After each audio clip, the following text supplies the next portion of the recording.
Hello, and welcome to the Social Studies mini lesson. Some of you may be watching on YouTube, some of you may be listening on our podcast, and some of you may be subscribed to the Substack. Whichever way you got here, I'm happy that you're here. Let's do some quick housekeeping items, which we will go over each time. Number one, be prepared. If you're listening on the podcast, grab a notebook so you can take notes. If you're watching the stream, you can take notes or even screenshots. Number two, pay attention. These mini lessons are meant to be just that, mini. They're not long and drawn out, so put the other devices away and pay attention to the lesson we are about to go over. Also, if you're a paid subscriber to the Substack, you can ask any questions about today's lesson in the chat and submit your review answers in there as well. Number three, this is quite possibly the most important message. You're the captain of your own learning. You only get out what you put into your education, but no one can ever take your learning away from you. Showcase your knowledge on this subject by completing the practice questions at the end. And as always, enjoy today's mini lesson. Today, we're going to be discussing the 1960s in America. Our social studies mini lesson objectives for today. We're going to discuss civil rights, the Vietnam War, Stonewall Inn, the JFK assassination, and the death of the 1960s. On February 1st, 1960, four college students took a stand against segregation in Greensboro, North Carolina, when they refused to leave a Woolworth's lunch counter without being served. Over the next several days, hundreds of people joined their cause in what became known as the Greensboro sit-ins. After some were arrested and charged with trespassing, protesters launched a boycott of all segregated lunch counters until the owners caved and the original four students were finally served at the Woolworth's lunch counter where they'd first stood their ground. Their efforts spearheaded peaceful sit-ins and demonstrations in dozens of cities and helped launch the Student Nonviolent Coordinating Committee to encourage all students to get involved in the civil rights movement. It also caught the eye of young college graduate Stokely Carmichael, who joined the SNCC during the Freedom Summer of 1964 to register Black voters in Mississippi. In 1966, Carmichael became the chair of the SNCC, giving his famous speech in which he originated the phrase Black Power.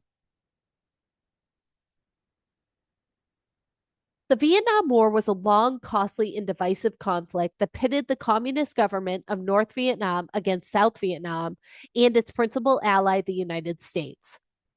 The conflict was intensified by the ongoing Cold War between the United States and the Soviet Union. More than 3 million people, including over 58,000 Americans, were killed in the Vietnam War, and more than half of the dead were Vietnamese civilians. Opposition to the war in the United States bitterly divided Americans. Even after President Richard Nixon ordered the withdrawal of U.S. forces in 1973, Communist forces ended the war by seizing control of Vietnam in 1975, and the country was unified as the Socialist Republic of Vietnam the following year. By November 1967, the number of American troops in Vietnam was approaching 500,000. And U.S. casualties had reached 15,058 killed and 109,527 wounded. As the war stretched on, some soldiers came to mistrust the government's reasons for keeping them there, as well as Washington's repeated claims that the war was being won. The later years of the war saw increased physical and psychological deterioration among American soldiers, both volunteers and draftees, including drug use, post-traumatic stress disorder, or PTSD, mutinies, and attacks by soldiers against officers and non-commissioned officers. Between July 1966 and December 1973, more than 503,000 U.S. military personnel deserted, and a robust anti-war movement among American forces spawned violent protests, killings, and mass incarcerations of personnel stationed in Vietnam as well as within the United States. Bombarded by horrific images of the war on their televisions, Americans on the home front turned against the war as well. In October 1967, some 35,000 demonstrators staged a massive Vietnam War protest outside the Pentagon. Opponents of the war argued that civilians, not enemy combatants, were the primary victims that the United States was supporting a corrupt dictatorship in Saigon. The Stonewall riots, also called the Stonewall Uprising, began in the early hours of June 28, 1969, when New York City police raided the Stonewall Inn, a gay club located in Greenwich Village in New York City. The raid sparked a riot among bar patrons and neighborhood residents as police roughly hauled employees and patrons out of the bar, leading to 6 days of protests and violent clashes within law enforcement outside the bar on Christopher Street, in neighboring streets, and in nearby Christopher Park. The Stonewall riots served as a catalyst for the gay rights movement in the United States and around the world. The 1960s and preceding decades were not welcoming times for lesbian, gay, bisexual, and transgender, or LGBT Americans. For instance, solicitation of same sex relations was illegal in New York City. For such reasons, LGBT individuals flocked to gay bars and clubs, places of refuge where they could express themselves openly and socialize without worry. However, the New York State Liquor Authority penalized and shut down establishments that served alcohol to known or suspected LGBT individuals, arguing that the mere gathering of homosexuals was disorderly. Thanks to activist efforts, these regulations were overturned in 1966, and LGBT patrons could now be served alcohol. But engaging in gay behavior in public, holding hands, kissing, or dancing with someone of the same sex, was still illegal. So police harassment of gay bars continued, and many bars still operated without liquor licenses, in part because they were owned by the mafia. When police raided Stonewall Inn on the morning of June 28th, it came as a surprise. The bar wasn't tipped off this time. Armed with a warrant, police officers entered the club, roughed up patrons, and, finding bootlegged alcohol, arrested 13 people, including employees and people violating the state's gender appropriate clothing statute. Female officers would take suspected cross dressing patrons into the bathroom to check their sex. Fed up with constant police harassment and social discrimination, angry patrons and neighborhood residents hung around outside the bar rather than disperse, becoming increasingly agitated as the events unfolded and people were aggressively manhandled. At one point, an officer hit a lesbian over the head as he forced her into the police van. She shouted to onlookers to act, inciting the crowd to begin throwing pennies, bottles, cobblestones, and other objects at the police. Within minutes, a full-blown riot involving hundreds of people began. The police, a few prisoners, and a Village Voice writer barricaded themselves in the bar, which the mob attempted to set on fire after breaching the barricade repeatedly. The fire department and a riot squad were eventually able to douse the flames, rescue those inside Stonewall, and disperse the crowd. But the protests, sometimes involving thousands of people, continued in the area for 5 more days, flaring up at one point after the Village Voice published its account of the riots.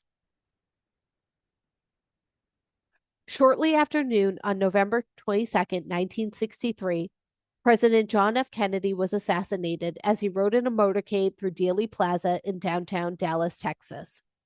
Crowds of excited people lined the street and waved to the Kennedys.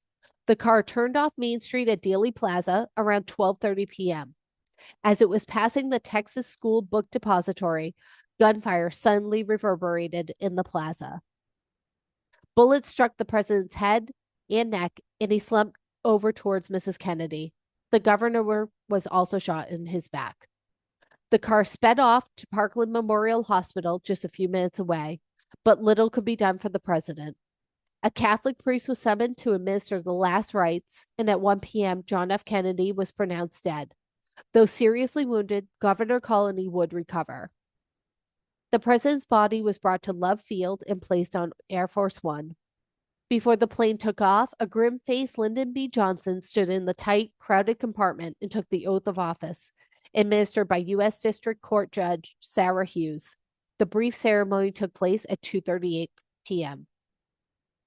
Less than an hour earlier, police had arrested Lee Harvey Oswald, a recently hired employee at the Texas School Book Depository.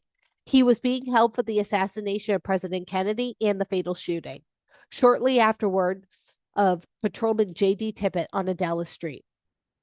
On Sunday morning, November 24th, Oswald was scheduled to be transferred from police headquarters to the county jail.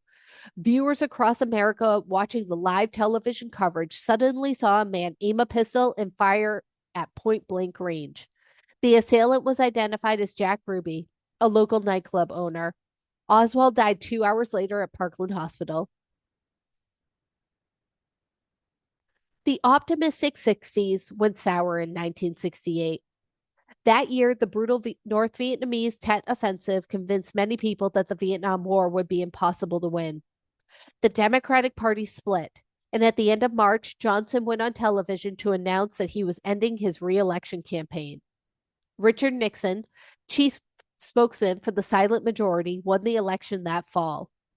Martin Luther King Jr. and Bobby Kennedy, the two most visible leftists in American politics, were assassinated. Police used tear gas and billy clubs to break up protests at the 1968 Democratic National Convention in Chicago. Furious anti-war protesters took over Columbia University in New York, as well as the Sorbonne in Paris and the Free University in Berlin. And the urban riots that had erupted across the country every summer since 1964 continued and intensified. Shreds of the hopeful 60s remained.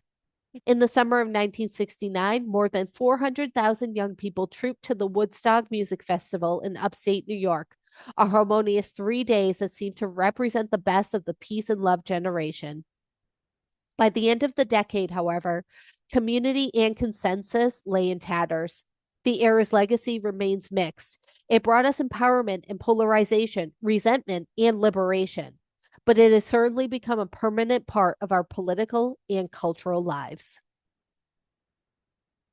Today's practice work involves choosing one of these topics to investigate further. I ask that your answer be 5 to 7 sentences in length. You can choose the Woolworth's lunch counter, the Vietnam War, Stonewall Inn, or the JFK assassination. A reminder, paid subscribers can submit their answers into the chat and chat with other paid subscribers. I hope you enjoyed today's mini lesson.